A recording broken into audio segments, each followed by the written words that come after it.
and welcome to our annual Menorah Lighting. It's so wonderful to see many people here this evening.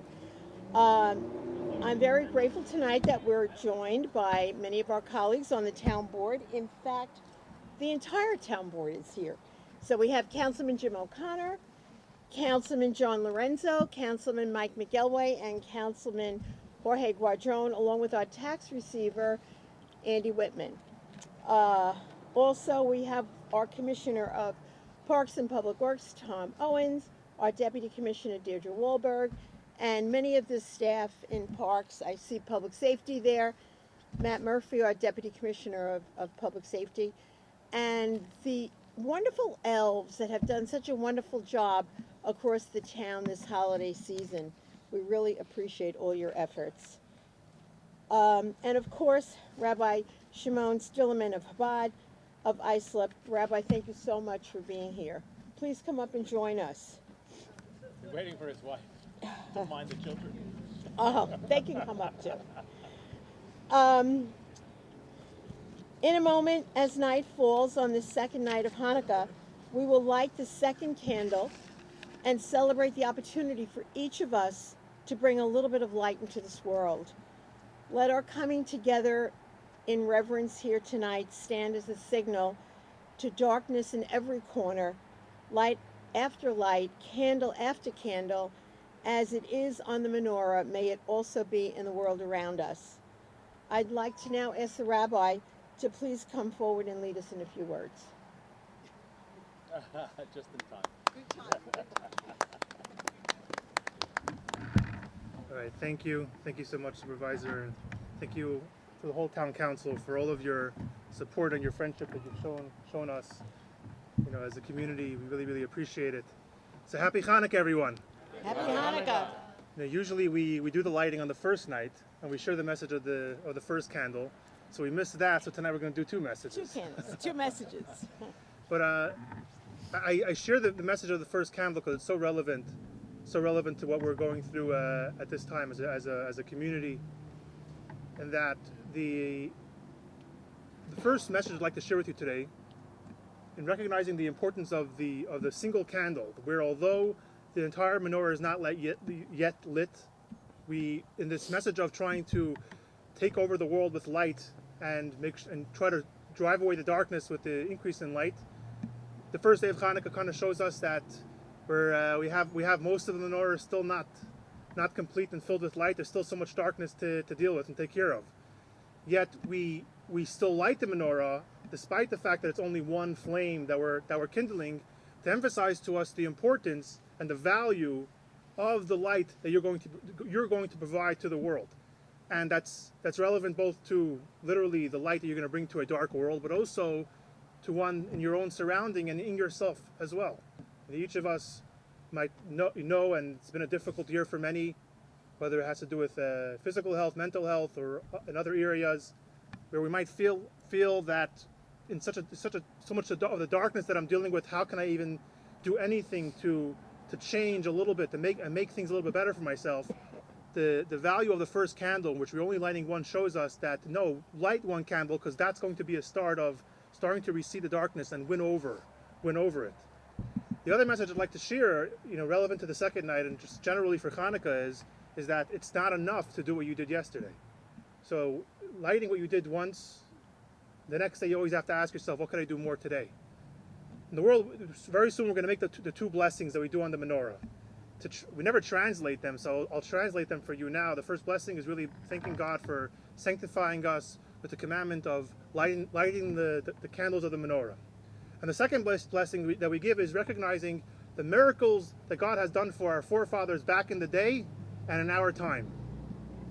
So you could ask this question, and we understand why we're commemorating the miracles that took place 3,000 years ago and all the miracles that happened since then. But in our time, where's the miracles in our time?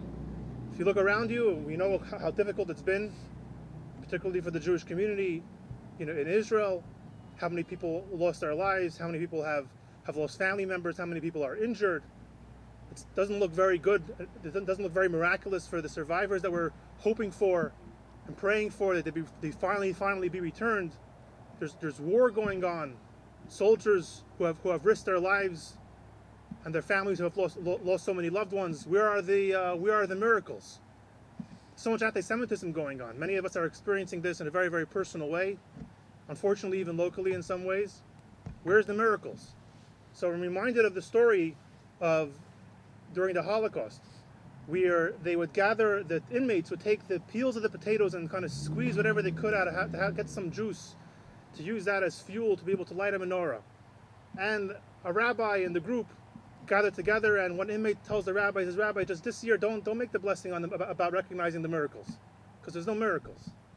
And the rabbi turned to him and said, and he told him, "We're going to make that blessing because the fact that all of us right now in this moment are sitting in the barracks and risking our lives to not eat some of the food that we have so that we can make fuel for the menorah, and risking our lives to even do this very act, that's the greatest miracle that exists."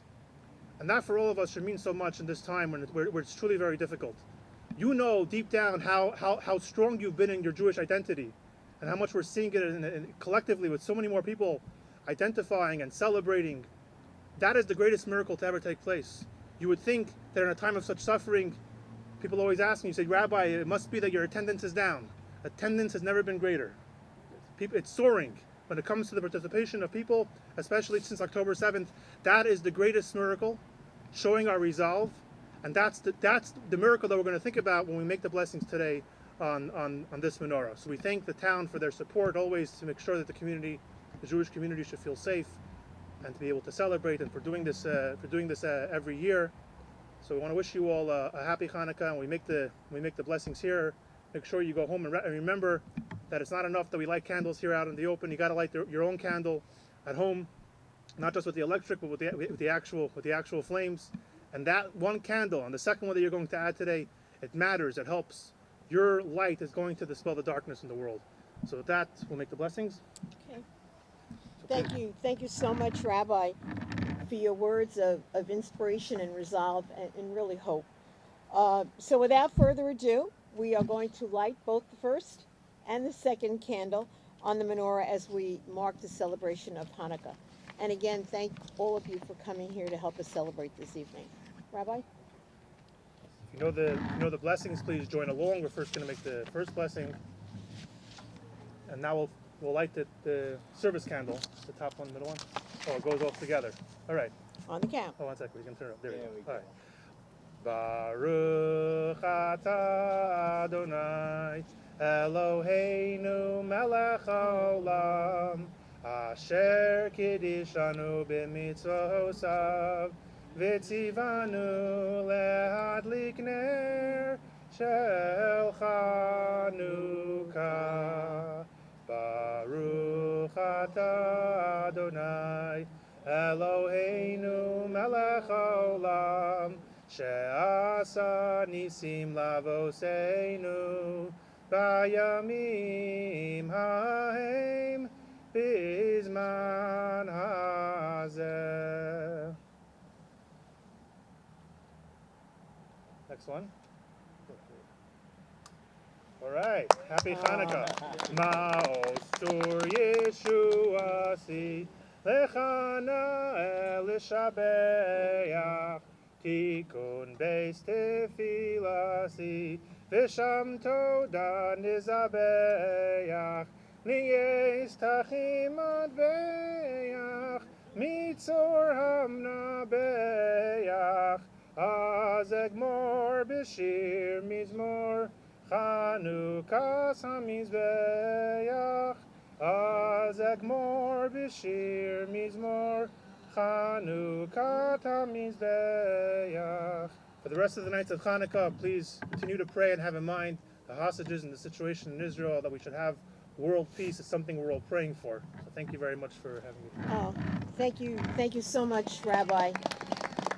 Next year, we're going to have words so that we can sing along with you. So thank you again to the Rabbi, to all of you for being here tonight, and to all of you, all of your families. On behalf of my colleagues here on the town board, we really wish you a very safe, happy holiday, and a new year filled with every happiness. God bless. Thank you. Chanukah tamizbeach.